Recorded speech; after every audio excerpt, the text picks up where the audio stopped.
नमो लोये सव त्रिकालवर्ती सामना मंगलम भगवान वीरो मंगलम गौतमो घड़ी मंगलम कुंद कुंदारियो जैन धर्मोस्तु मंगलम सर्व मंगल्य मांगल्यम सर्व कल्याण कारकम प्रधानम सर्वधर्माणम जैनम जयतु शासनम ओंकार बिंदु संयुक्तम नित्यम ध्यायन्ति योगिन कामदम मोक्षदम चैव ओंकाराय नमो नमः नमः समय साराय स्वानुभूत्या चकास्ते चित स्वभावाय भावाय सर्वभावांतर्छिदे अज्ञान तिमिरांधानां ज्ञानाजन शलाकया चक्षुरुन्मीलितम्येनं तस्मै श्री गुरुवे नमः आत्मा ज्ञानं स्वयं ज्ञानं ज्ञानादन्यत् करोति किं परभावस्य कर्तात्मा मोहोयं व्यवहारिणम् मंगलमय मंगलकरण वीतराग विज्ञान नमुताई जाते भय अर्यंतादि महान ओम नमः सिद्धेभ्य नमः सिद्धेभ्य नमः सिद्धेभ्य महावीर परमात्माना शासનમાં કુંદકુન આચાર્ય ભગવાનની આમનાઈમાં અમૃતચંદ્ર આચાર્ય ભગવાનની પરંપરામાં પરમ કૃપાળુ પૂજ્ય ગુરુદેવ શ્રીનો મંગલ યોગ ભરત ક્ષેત્રના અત્યંત આસન ભવ્ય જીવોને થયો. તેનું કારણ ભાવિ તીર્થંકર પુરુષ જ્યારે વિહાર કરે છે, એક ક્ષેત્રથી બીજે ક્ષેત્ર જાય છે, ત્યારે પાત્ર જીવોનો સમુદાય સાથે ને સાથે ચાલતો હોય છે. એવી રીતે પૂજ્ય ગુરુદેવ શ્રીના શાસનકાળમાં આ જે યોગ બન્યો છે તે અત્યંત અદ્ભુત, અલૌકિક, અસ્મરણીય, અવિસ્મરણીય અને એક એવો યોગ બન્યો છે કે જેની અંદરમાં બધા જીવોને પોતાનો ભગવાન આત્મા ખડો થઈ જાય. ગુરુદેવ શ્રીના પરિવર્તન પહેલાંનો વિચાર કરવામાં આવે તો જૈન શાસન તો હતું, પણ એ જૈન શાસનની અંદરમાં આત્મા ન હતો. મૃત ક્લેવર હતું.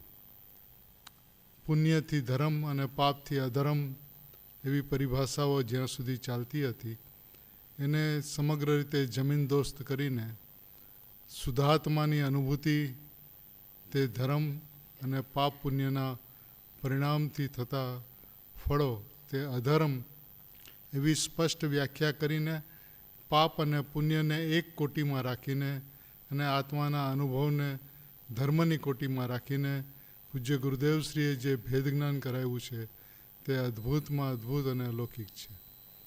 પૂજ્ય ગુરુદેવશ્રીના મળવાથી જગતના જીવોને મહાવીર શાસન ફરી જીવન થયું. પૂજ્ય ગુરુદેવશ્રી આ વસુધાનું વરદાન બનીને આવ્યા અને એ વરદાન બનીને શુદ્ધાત્માને હથેળીમાં બતાવીને જે ઉપકાર કર્યો છે તે શબ્દોની અંદરમાં, ભાષાની અંદરમાં ગુણગાથા ગાઈ શકાય તેવી નથી.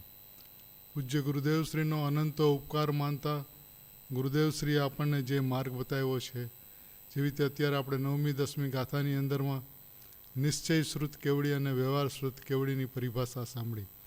વ્યવહારની અંદરમાં શું લીધું કે જે જ્ઞાન જ્ઞેયને જાણે છે તે જ્ઞેયનું જ્ઞાન નથી, તે જ્ઞાન આત્માનું છે. તો જ્ઞાન તે આત્મા એટલો વ્યવહાર, બસ આનાથી આગળ બીજો કોઈ વ્યવહાર નથી. આનાથી આગળ જે છે એ બધો વ્યવહારાભાસની ચર્ચાઓ છે. આપણે અત્યાર સુધી વ્યવહારની અંદરમાં સંસારિક પ્રવૃત્તિઓ, દેવશાસ્ત્ર ગુરુની સમર્પણતા, શાસ્ત્ર સ્વાધ્યાય એ બધું વ્યવહારની અંદરમાં ગણીએ છીએ, પણ એવું નથી. એ બધા શુભ ભાવો છે. પૂજ્ય ગુરુદેવશ્રી આ દ્રષ્ટિના નિદાનની અંદરમાં એક બોલ કહે છે કે જેવી તો કોઈ વીર રસનું નિમિત્ત હોય, કોઈ રાગરસનું નિમિત્ત હોય, કોઈ કામરસનું નિમિત્ત હોય, એવી રીતે દેવશાસ્ત્ર ગુરુ શાંત રસનું નિમિત્ત છે. પણ છે નિમિત્તથી હટીને જે પોતાના ઉપાદાન તરફ આવે છે અને પોતાના ત્રિકાળ ઉપાદાનની સમૂહ લક્ષ કરીને ક્ષણિક ઉપાદાન ઉપરથી દ્રષ્ટિ હટાવીને જગતની અંદરમાં મારું કોઈ નિમિત્ત નથી એવી જે દ્રષ્ટિ કરે છે, એને નૈમિત્તિક ભાવ ઉત્પન્ન ન થતા ઉપાદાનની અંદરમાં હું શુદ્ધાત્મા છું એવો વિશ્વાસ આવતા આત્માની અનુભૂતિ થઈ જાય છે. તો માર્ગની સરળતા કેવી છે? જ્યાં સુધી જગતમાં મારું કોઈ નિમિત્ત છે ત્યાં સુધી નૈમિત્તિક ભાવનો જન્મ થાય છે.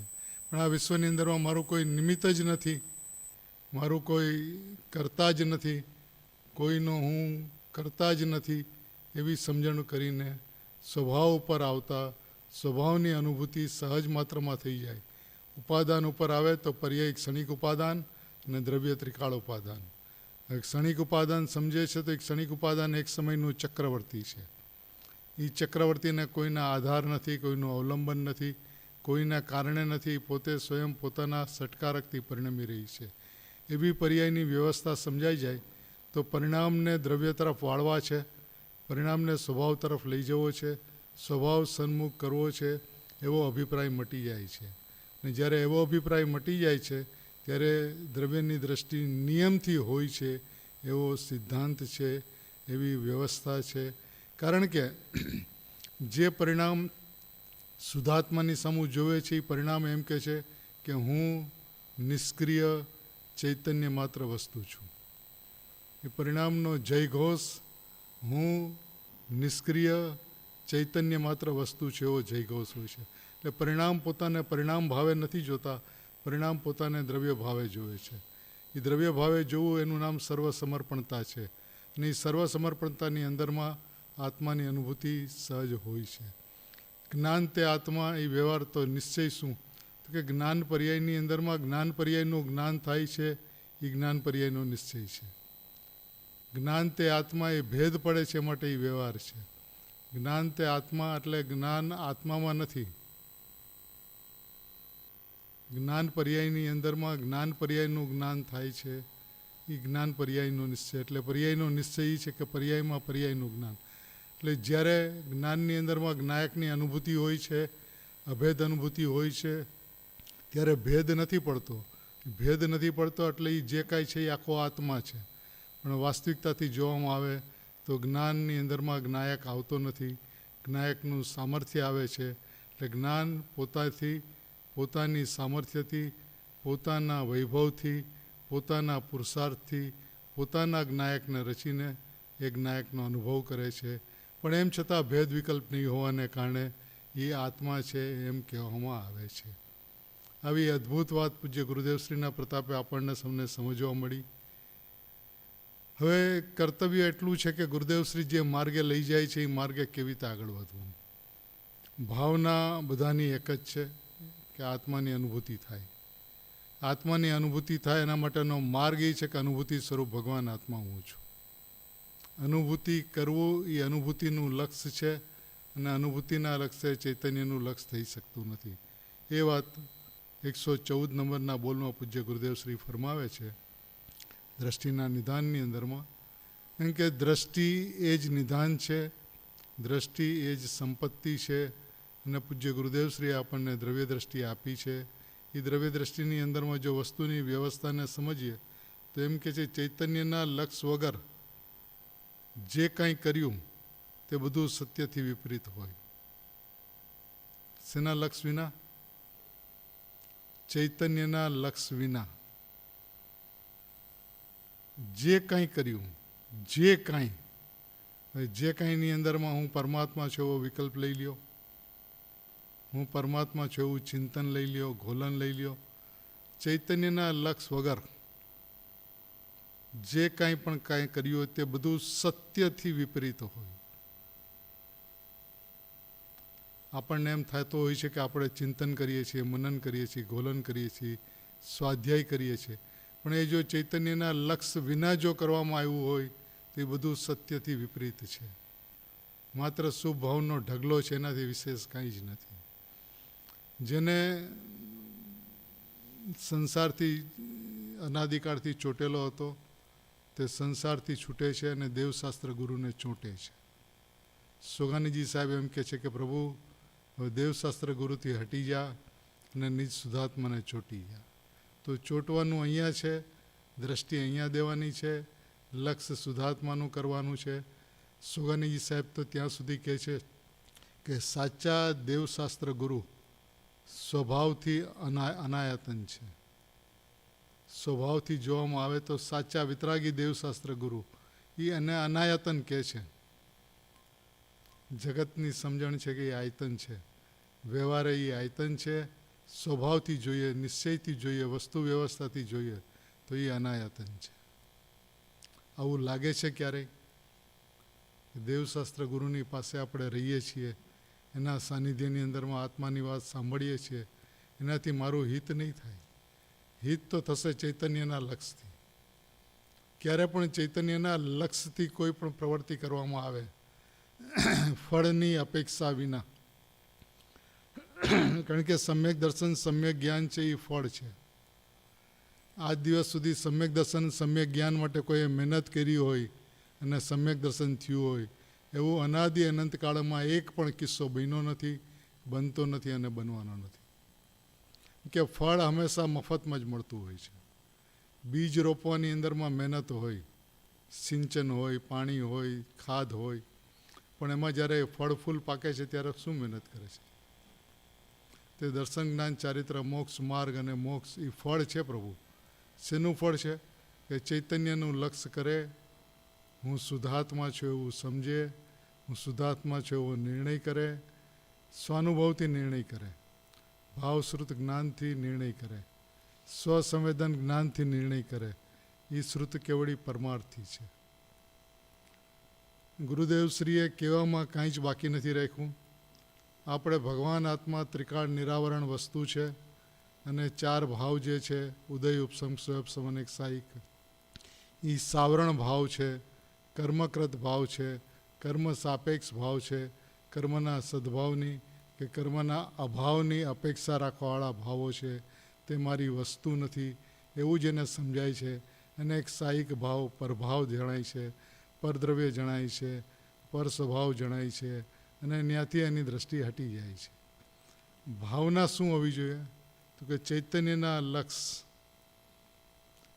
બોલની શરૂઆતમાં જ ગુરુદેવ શ્રી કહે છે ચૈતન્યના લક્ષ વગર. એટલે જે પણ કાર્ય થાય છે, જેને પણ કાર્ય થાય છે એને ચૈતન્યના લક્ષથી જ થાય છે, અન્ય કોઈ વિધિએ થતા નથી. અને ચૈતન્યનો લક્ષ એટલે શું? દ્રષ્ટિ આમ છે ને આમ કરવી એનું નામ લક્ષ નથી. લક્ષ એટલે હું છું. લક્ષ એટલે એકત્વ, લક્ષ એટલે અહમ, લક્ષ એટલે હું ચૈતન્ય તત્વ છું, એનું નામ લક્ષ છે. આવું લક્ષ એણે ક્યારે પણ કર્યું નથી. એણે હંમેશા ઉપયોગને પરાંગમુખથી હટાવીને સ્વભાવ સન્મુખ લઈ જવાનો ઘણો પ્રયત્ન કર્યો, પણ એ વિધાન જ નથી, એ વિધિ જ નથી. એ બધા વિકલ્પોની હારમાળાઓ છે. પ્રભુ વિકલ્પોનો અભાવ કરવીને નિર્વિકલ્પતા પ્રગટ કરવી છે એવો ભાવ પણ જ્યાં સુધી છે ત્યાં સુધી પર્યાય દ્રષ્ટિ મૂંઢ દ્રષ્ટિ છે. આ વાત જીવને આજ દિવસ સુધી સમજાણી નથી, એટલે હંમેશા વિકલ્પનો અભાવ કરવાનો અને નિર્વિકલ્પતાને પ્રગટ કરવાનો પ્રયત્ન કરે છે. એટલે ગુરુદેવશ્રી એમ ન કીધું કે ભાઈ નિર્વિકલ્પતાના લક્ષ વગર, ચૈતન્યના લક્ષ વગર, બધું સત્યથી વિપરીત, સાચા માર્ગથી વિપરીત, અરિહંત પરમાત્માના માર્ગથી વિપરીત, જૈન શાસનથી વિપરીત છે. સમ્યક જ્ઞાનની કસોટી ઉપર ચડાતા એની એકેય વાત સાચી ન નીકળે. જે ભાવે સમ્યક જ્ઞાન થાય છે એની કસોટીએ એનો કોઈ પણ ભાવ જો ચડાવવામાં આવે તો એકેય વાત એક વાત સાચી એમને એકેય વાત સાચી ન નીકળે. આ જીવની અનાદિકાળની સ્થિતિ છે. અનંત વખત નરકથી અનંત ગુણા વખત સ્વર્ગમાં ગયો છે તો પુણ્ય ભાવથી જ ગયો છે, પાપ ભાવથી નથી ગયો. ને એવો કોઈ પુણ્યનો ભાવ નથી જેણે ન રાખ્યો હોય, ન કર્યો હોય, ન સેવ્યો હોય. એમ છતાં આત્માની અનુભૂતિ ન થાય એનું કારણ શું છે? કારણ કે પાપ પુણ્યથી આત્માને કંઈ સંબંધ જ નથી. પાપ પુણ્યના પરિણામ એટલે પૂતગલના પરિણામ. હવે પૂતગલના પરિણામની સાથે ચેતનના શું સંબંધ હોઈ શકે? અને જો કોઈ જ સંબંધ નથી તો શું સંબંધ છે? કોઈ જ સંબંધ નથી. આવી વસ્તુ વ્યવસ્થાને જાણતો નથી, આવી વસ્તુ વ્યવસ્થાને સમજતો નથી. અને સોગાનીજી સાહેબ કહે છે, ગુરુદેવના સમયની અંદરમાં એમ કહે છે કે ઘણા લોકોએ સંસારની દુકાનદારી છોડીને શાસ્ત્રોની દુકાનદારીમાં ફસાઈ ગયા છે. આ સોગાનીજી સાહેબના 541 નંબરનો બોલ છે. એટલે આપણને જિનેન્દ્ર શાસન મળ્યું છે, ગુરુદેવ મળ્યું છે આત્માને ઓળખવા માટે. પૂજ્ય બેનશ્રીબેન એમ કહેતા કે પ્રભુ આ માર્ગ પંડિત થવા માટે નથી, આ માર્ગ તો આપણને જ્ઞાની થવા માટે મળ્યો છે. તો જ્ઞાની થવાનું વિધાન શું છે? ચૈતન્યનું લક્ષ. જ્યારે ચૈતન્યના લક્ષ્ય આત્માની વાત સાંભળે છે, ચૈતન્યના લક્ષ્ય આત્માનો વિચાર કરે છે, તો એની અંદરમાં પવિત્રતા હોય છે, એની અંદરમાં નિર્વિકલ્પતા થાય એવો અભિપ્રાય હોતો નથી, સમ્યક દર્શન થાય એવો અભિપ્રાય હોતો નથી. સમ્યક દર્શન થાય એ અભિપ્રાયે હું પરમાત્મા છું, હું ચૈતન્ય છું એવો જો એનો વિચાર ચિંતન ચાલતું હોય તો એ ચૈતન્યનું લક્ષ નથી, એ પરિણામનું લક્ષ છે, એ પરિણતિનો લક્ષ છે, એ પરિણતિની પ્રીતિ છે. અને એ પરિણતિની પ્રીતિ મહા નુકસાન કરતા છે, એ જીવને સમજાતું નથી. કારણ કે ગુરુદેવની સમીપમાં જે આવ્યા છે, ગુરુદેવશ્રીના સાનિધ્યમાં આવ્યા છે, એ પરથી તો જુદા પડી જાય છે. પ્રમાણની અંદરમાં આવીને પ્રમાણમાંથી નિશ્ચયને કાઢતા નથી. અને વસ્તુ પ્રમાણ સ્વરૂપ છે, ભેદાભેદ સ્વરૂપ છે, સ્યાદવાદ સ્વરૂપ છે. અને પ્રભુ ગુરુદેવશ્રી એ પણ કીધું છે કે એકાંત વિના અનેકાંતનો જન્મ જ થતો નથી. દ્રષ્ટિના વિષયની અંદરમાં સ્યાદવાદનો અભાવ છે અને અનુભૂતિની અંદરમાં સ્યાદવાદનો સદભાવ છે. તો વિષયમાં શું છે? તો કે સ્યાદવાદનો અભાવ.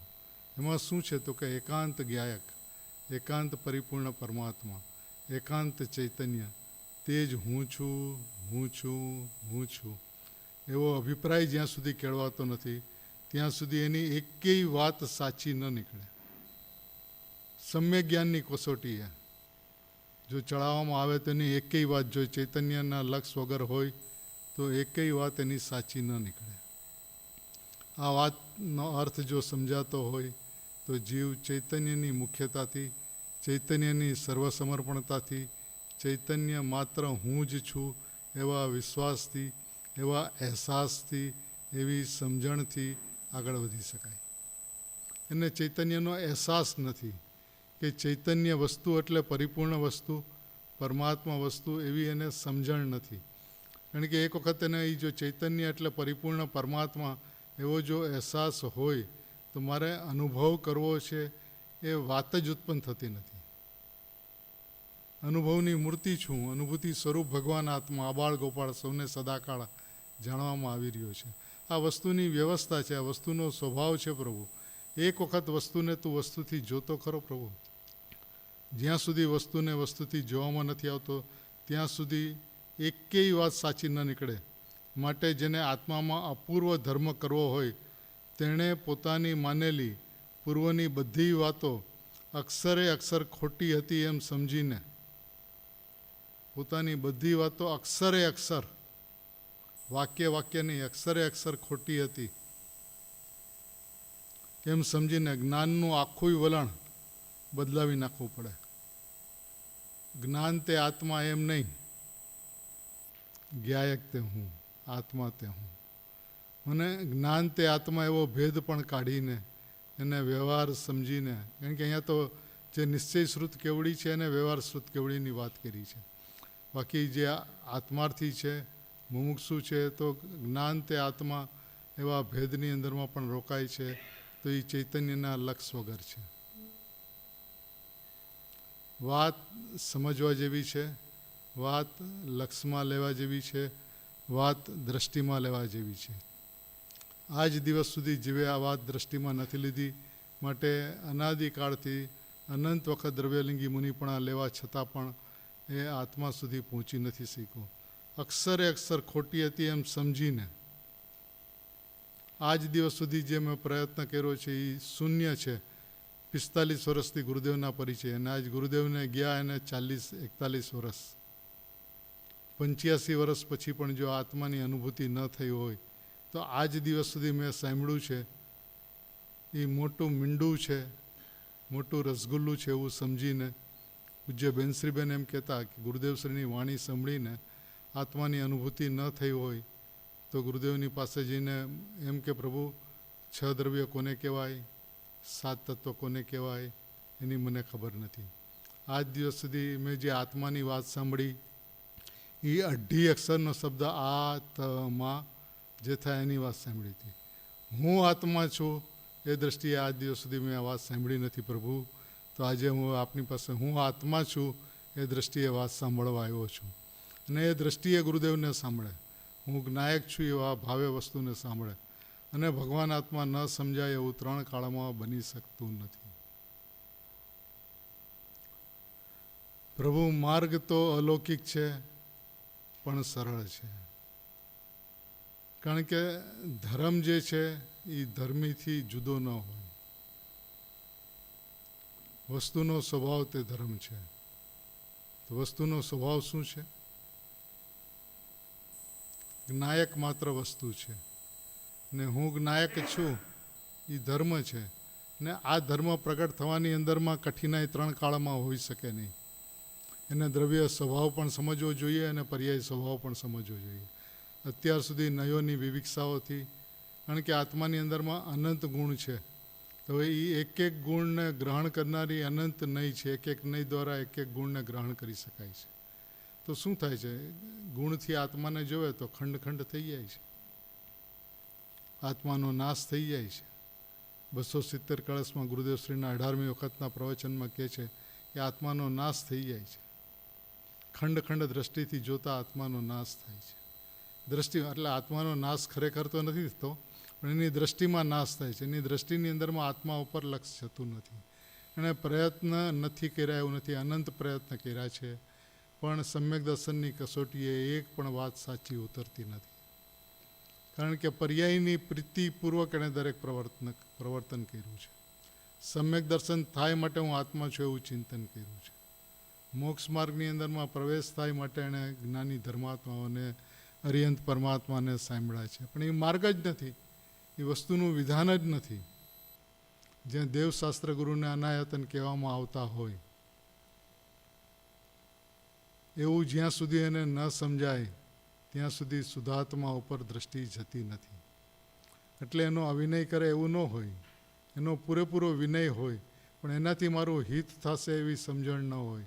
કારણ કે એને સમજણમાં કાંઈ બાકી નથી. શરૂઆતના બોલોમાં પૂજ્ય ગુરુદેવ શ્રી કહે છે કે તારે કાંઈ સમજવાનું નથી પ્રભુ, તું તો સમજણનો પિંડ છો. સમજણના પિંડને શું સમજવાનું છે? હું પરમાત્મા છું એટલું સમજ્યું. એણે આખું જૈન દર્શન સમજી લીધું. જ્ઞાનનું આખું વલણ બદલાવી નાખવું પડે. પણ જો પોતાની પૂર્વની વાતને ઊભી રાખે અને પૂર્વની માનેલી વાતો સાથે આ વાતને મેળવવા જાય તો અનાદિના જે ગોટા ચાલ્યા આવ્યા છે તે નીકળશે નહીં. અનાદિના ગોટા, એણે ગોટા જ વાળ્યા છે અનાદિના.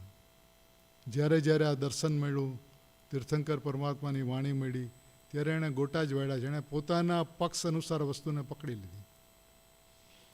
કોઈને વ્યવહારનો પક્ષ, કોઈને પ્રમાણનો પક્ષ, કોઈને કોઈ ચીજનો પક્ષ. એ પક્ષથી ભેદનો પક્ષ.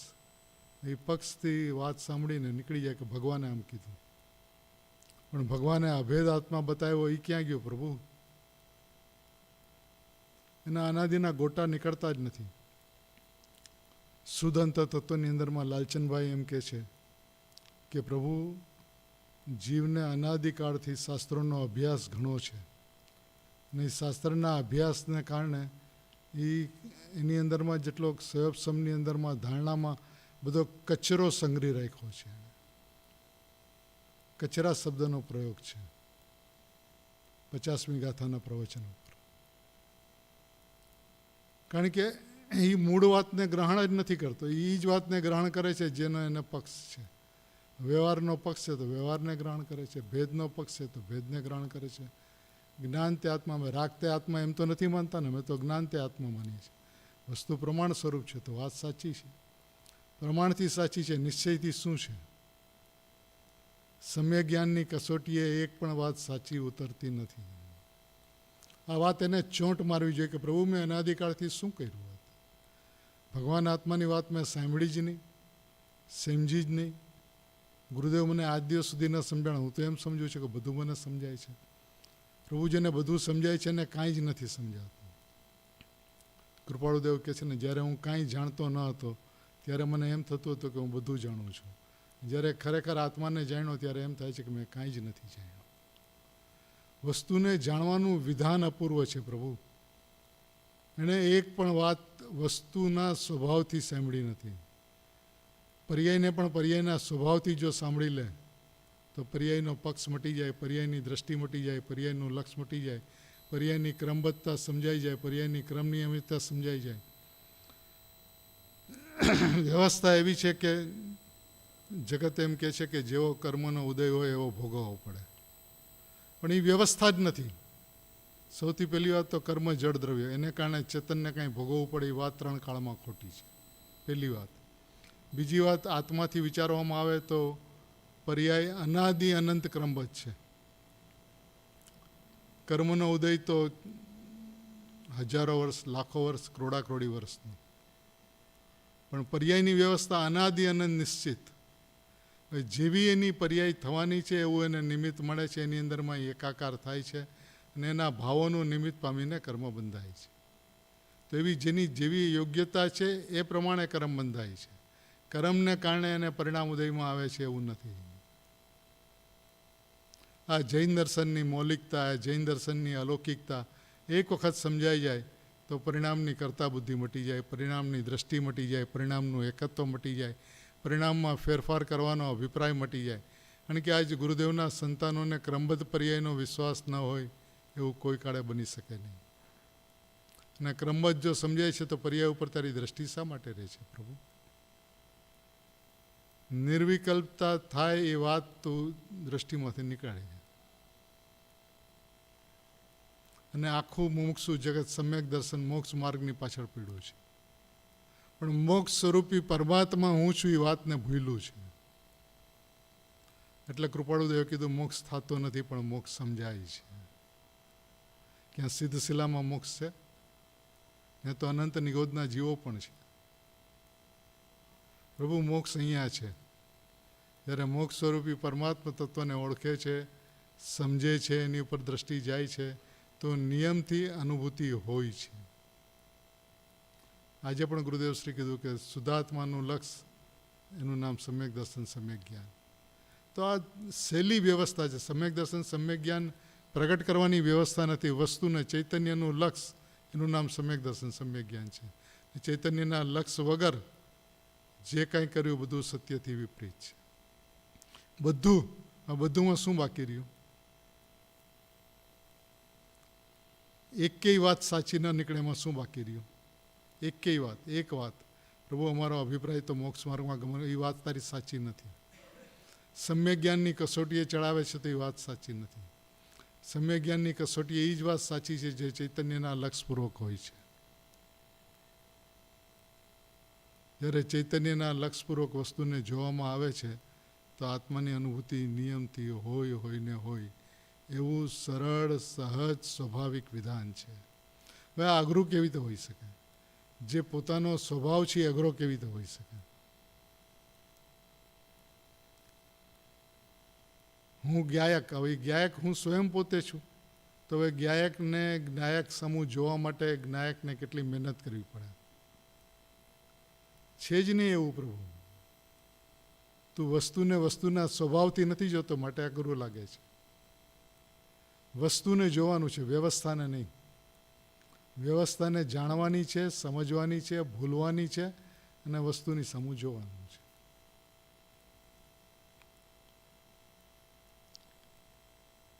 પૂર્વની માનેલી વાતો સાથે આ વાતને મેળવવા જાય તો અનાદિના જે ગોટા ચાલી આવ્યા છે તે નીકળશે નહીં અને આ નવું અપૂર્વ સત્ય તને સમજાશે નહીં. કેટલી સ્પષ્ટ પરિભાષા છે, કેટલું સ્પષ્ટ આદેશ છે કે આત્મા સમજાશે ક્યારે, કેવી રીતે? ચૈતન્યના લક્ષપૂર્વક. બસ આ એક વિધાન છે, બીજું કોઈ વિધાન નથી. જ્ઞાયકના લક્ષ, અને લક્ષ એટલે અહમ, લક્ષ એટલે હું. કારણ કે અમૂર્તિક વસ્તુ છે. હવે અમૂર્તિક વસ્તુનું લક્ષ કેવી રીતે કરે? લક્ષ કરનાર જ્ઞાન પણ અમૂર્તિક અને એનો વિષય ભગવાન આત્મા પણ અમૂર્તિક. એમાં અહમ, એનો અહેસાસ, એનો શ્રદ્ધાન, એનો વિશ્વાસ આજ દિવસ સુધી નથી આવ્યો.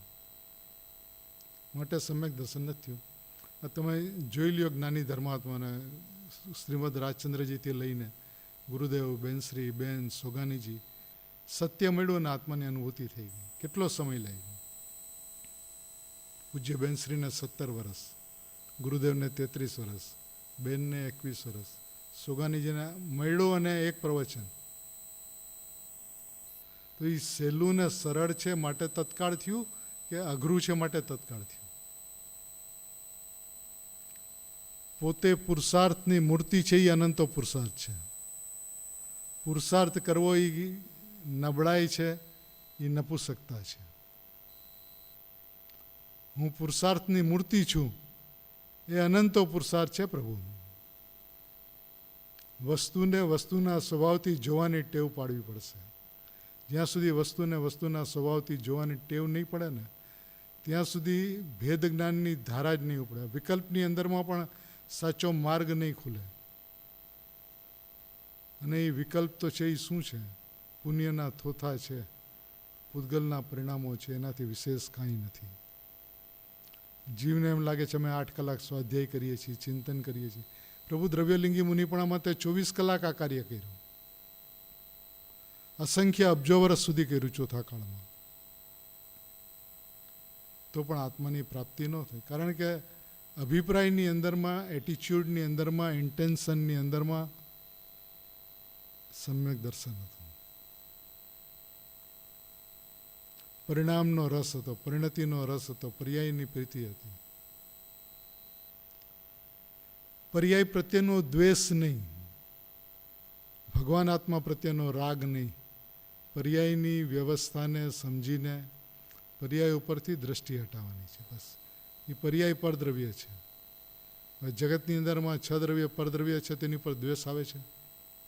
પ્રશ્ન જ નથી. તે પર્યાયની ઉપર દ્વેષનો પ્રશ્ન નથી. પર્યાયનો અભાવ નહીં, પર્યાયમાં સદભાવ, પણ મારામાં ત્રિકાળ અભાવ એવી જે દ્રષ્ટિ છે એની અંદરમાં ત્રિકાળ જ્ઞાયકની અસ્થિની મસ્તી રહે છે. એની અસ્થિની મસ્તીનું નામ સમ્યક જ્ઞાન, સમ્યક દર્શન છે. વિધાન જ આટલું છે, એનાથી આગળ કોઈ વિધાન જ નથી, એનાથી આગળ કોઈ વિધિ જ નથી. એ અઘરું કેવી રીતે હોઈ શકે? પછી શ્રોતાને એવો પ્રશ્ન થાય કે પ્રભુ આપ જે વાત કરો છો તે વાત તો બરાબર સાચી જ છે, પણ તેનાથી સમાજને શું લાભ થાય? જગત આખું સમાજને લઈને પડ્યું છે, પોતાને લઈને કોઈ નથી પડ્યું. જો ગુરુદેવશ્રી શું કહે છે? જો ભાઈ, પહેલી વાત તો એ છે કે પોતે પોતાનું જોવાનું છે. સમાજનું ગમે તે થાય તેની ચિંતા છોડીને પોતે પોતાનું સંભાળવું. કેટલી સ્પષ્ટ વાત છે.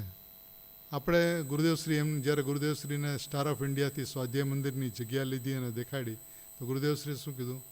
મારા માટે સ્વાધ્યાય મંદિર નહીં બનાવતા, મારો કોઈ ભરોસો નથી. અમારું તો મન થશે તો જંગલમાં ચાલ્યા જશું. અને પછી જ્યારે સ્વાધ્યાય મંદિર થઈ ગયું, સ્વાધ્યાય ચાલુ થયા, તો અમે સમાજને માટે સ્વાધ્યાય કરતા નથી. અમે અમારો સ્વાધ્યાય કરીએ છીએ, થોડોક મોટેથી કરીએ છીએ. એમાં જગતનું સહજે કલ્યાણ થવું હોય તો થાય, અમારે કારણે નહીં. જો એ કહે છે મધદરિયે ડૂબકા ખાતો હોય ત્યારે સમાજની કે કુટુંબની ચિંતા કરવા નથી રોકાતો. પણ હું દરિયામાંથી ડૂબતા કેમ બચું એ માટે જ ઉપાય કરે છે. પેલા પોતાને બચાવે છે, પછી કુટુંબને, સમાજની વાત જ વિચારતો નથી. અત્યારે આ સમાજનો વિચાર કરીને પોતાનું જીવન વ્યતીત કરીને એકલો નુકસાનીનો ધંધો કરે છે.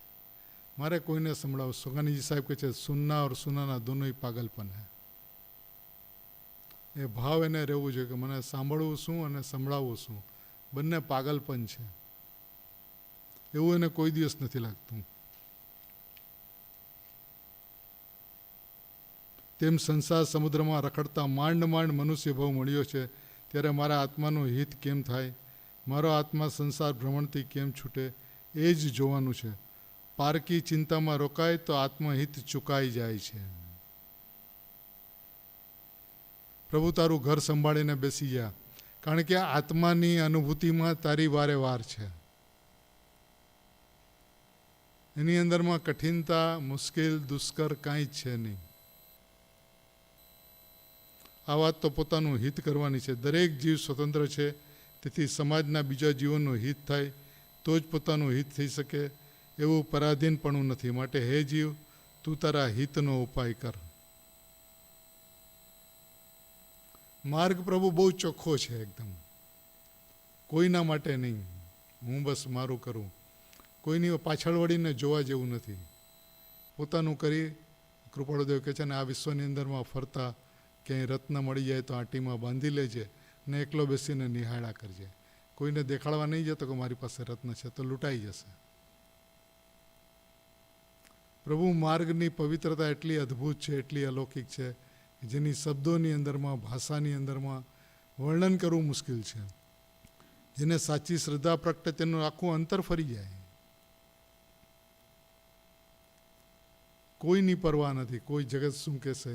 સોગાની સાહેબને કોઈ કીધું કે કોઈ આપણે નિશ્ચયભાષી કહેશે, તો अपन को क्या, अपन को तो रस की गटागटी है. જગતથી એની દ્રષ્ટિ મટી જાય છે, લોક તરફથી એની દ્રષ્ટિ હટી જાય છે. એક શુદ્ધાત્મા છોડીને એને બીજું કંઈ દેખાતું નથી. એટલે કે છે મિથ્યાત્વ સમ્યક્ત્વ મત દેખો, વિકલ્પ નિર્વિકલ્પતા મત દેખો. જ્ઞાનમાં જ્ઞાયક જણાય છે એવા વિકલ્પ નહીં કરો. હું જ્ઞાયક માત્ર વસ્તુ છું, ચૈતન્ય માત્ર વસ્તુ છું, પરમ પારણામિક ભાવ માત્ર વસ્તુ છું, પંચમ ભાવ માત્ર વસ્તુ છું, ધ્રુવ અચલ અનુપમ એવો ભગવાન આત્મા છું. આત્માને જોવાનું વિધાન ખૂબ સહેલું છે પ્રભુ. આત્માનું જ્ઞાન થાય છે એવું પણ ન હોય. અનુભવની અંદરમાં શું થાય છે, તો ગુરુદેવને કોઈ સાહેબ આત્માની અંદરમાં આત્માનું જ્ઞાન થાય છે, તો કે એમ પણ નહીં, આત્મા છે. આત્માને આત્માનું જ્ઞાન એ પણ વ્યવહાર છે. બે આત્મા થઈ ગયા. કેટલી અદ્ભુત વાત છે. એકલો એક અખંડ અભેદ, બસ એક અખંડ અભેદ, એક અખંડ અભેદ. એવો એકરૂપ આત્મા જો પ્રભુ, તો સરળતાથી પ્રાપ્ત થશે. ચૈતન્યના લક્ષ વગર, બસ આટલી વાત એને ટંકોત્કીર્ણ કરવા જેવી છે. એટલે ચૈતન્યના લક્ષપૂર્વક બધી વાત સાચી ઠરશે. એ વિકલ્પની અંદરમાં પણ સંસ્કાર પડશે. ગુરુદેવ શ્રી કે સ્વર્ગમાં જશે ને સમ્યક દર્શન પામશે. તું અનુભવની ચિંતા નહીં કર, અનુભવ મૂર્તિ છે એની ચિંતા કર. તું અહીંથી નથી ચાલ્યો. હવે જે અહીંથી પર્યાયમાં ન આવતો હોય, મોક્ષમાં સિદ્ધદશામાં જે આત્મા પર્યાયમાં ન આવતો હોય, એને તું પર્યાયમાં લાવવાની કોશિશ કર. પર્યાય દ્રષ્ટિ છે. દ્રવ્ય દ્રષ્ટિ જિનેશ્વર ને પર્યાય દ્રષ્ટિ. એને સમજવું પડશે કે ભાઈ પર્યાય દ્રષ્ટિ વિનશ્વર. પછી પર્યાયની અંદરમાં શુદ્ધ ભાવ પ્રગટ કરવાનો ભાવ હોય, પર્યાયની અંદરમાં મોક્ષ પ્રગટ કરવાનો ભાવ હોય, તો પણ એ વિનશ્વર છે પરિણામ, નાશવાન છે. અને શુદ્ધાત્મા જે છે, દ્રવ્ય જે છે, એ જિનેશ્વર છે. એની દ્રષ્ટિ કર પ્રભુ. શુદ્ધાત્માને જોવાનું વિધાન સહેલું છે. એ વાત આપણા મસ્તિષ્કમાં બેસાડવાની જરૂરત છે. ગુરુદેવ શ્રી પંચમ કાળની અંદરમાં સિમંદર પરમાત્મા પાસે અસંખ્ય અબજો વર્ષ વાણી સાંભળીને અહીંયા આવ્યા છે. તો આપણને બધાને મોક્ષમાં લઈ જવા માટે આવ્યા છે. એટલો તો આપણો વિશ્વાસ હોવો જોઈએ કે ગુરુદેવ મળ્યા તો મોક્ષ તો રિઝર્વ છે એકદમ. એમાં કોઈ પ્રશ્ન જ નથી. કારણ કે પંચમ કાળની અંદરમાં આવી શુદ્ધાત્માની અદ્ભુત અલૌકિક વાત જેને સાંભળવા મળે છે, એ મોક્ષનો પાત્ર હોય, ભગવાન થવાને પાત્ર હોય, અત્યંત આસન ભવ્ય હોય, એને જ આ કાળે આ વાત કાનમાં પડી છે. તો એનો તો પ્રભુ વિશ્વાસ રાખ. પણ તારું કર્તવ્ય શું છે? ચૈતન્યનું લક્ષ. બસ આટલી તારી જવાબદારી છે. શાસનની જવાબદારી નથી. શાસન ગુરુદેવ શ્રીના પ્રતાપે અત્યંત સુરક્ષિત છે પંચમકાળના અંત સુધી. તું તારી જવાબદારી ભૂલી ગયા. કોઈ તારી જવાબદારી નથી, કોઈ તારી ઠેકેદારી નથી. મહાવીર પરમાત્માનું શાસન છે. અને ગુરુદેવ જેવા મહાપુરુષનો ભરતક્ષેત્રમાં, એટલે કે કૃપાળુદેવ પણ બીજા મહાવીર અને ગુરુદેવ પણ બીજા મહાવીર, એનો આ યુગની અંદરમાં જન્મ થયો. તો એ બધાનું અસંખ્ય અબજો જીવોના હિત માટે જન્મ થયો છે. પ્રભુ આપણને ગુરુદેવ જ્યાં લઈ જવા માંગે છે, પર્યાયની પાછળ જે પોતાનું દ્રવ્યરૂપી સમુદ્ર છે, દ્રવ્યરૂપી દુનિયા છે, દ્રવ્યરૂપી વિશ્વ છે, તે જ હું છું. એવી દ્રષ્ટિ, એવું લક્ષ સહજ માત્રની અંદરમાં થાય એવી મંગળ ભાવના.